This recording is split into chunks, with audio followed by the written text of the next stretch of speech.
We're about a year into the pandemic. Can you believe that? Crazy. I can't. Wow. All right. We've got some good news to kick off today's discussion. We're seeing the number of new coronavirus cases continue to fall, and they're now at rates comparable to those in late October of last year. Dr. Payal Kohli joins us live. Doc, hello. How are you? And do you think this is because of the vaccines or the attitude and the handling of the virus, or both?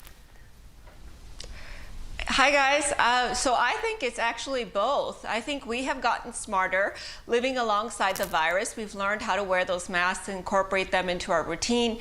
We're more hygienic, we're washing our hands more, we're traveling less.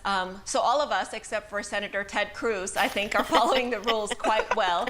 And that's certainly part of this. But I also think that the vaccine has started to make a dent. So if you look at the national numbers, we vaccinated about 12% of the country, which is 1 out of every 10 people. Wow. And even though we talk about that threshold of 70%, even at this rate, because the vaccine is so effective, I do think it started to make a dent. There's also some literature that the virus life cycle follows what's called a seasonality, so it ebbs and flows, so that could be part of it. And we're coming down from the post-holiday surge, so the numbers are going down largely because they were so high a month ago. So I still want to encourage everybody to keep their guard up, because as a friend of mine from Harvard likes to say, it's sort of like saying, oh, your blood pressure is well controlled now, so you don't need to take your medication anymore. So that's not the case. Even though we're in a good place, we still got to continue to do what we're doing. Her friend from Harvard. Yes. All right. Well, Doc, we've spoken, both about the South African and the UK variant. But before you could give us an update on how those vaccines are working, can you let us know how they're working against the variants?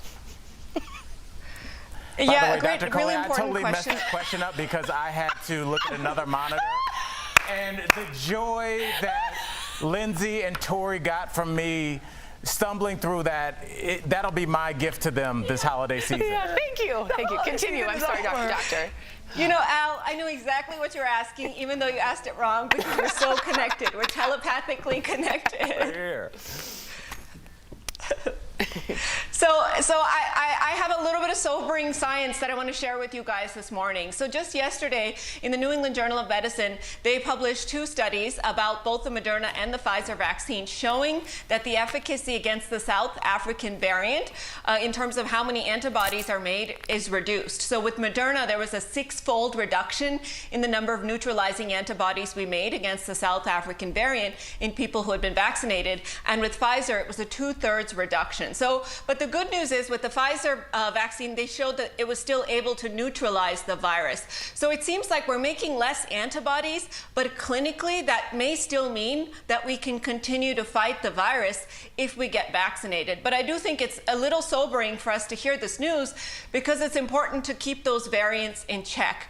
But I want to say that the take-home message that I really think is important is that get whatever vaccine you can get. Because even though they're not working perfect, they're not working 94, 95%, they still seem to be offering some protection. And down the line, you could always get a booster or something if you need to do so. Get the vaccine whenever you can. Thank you so much, Doc. We'll be right back. Thank you, Al, for that great performance.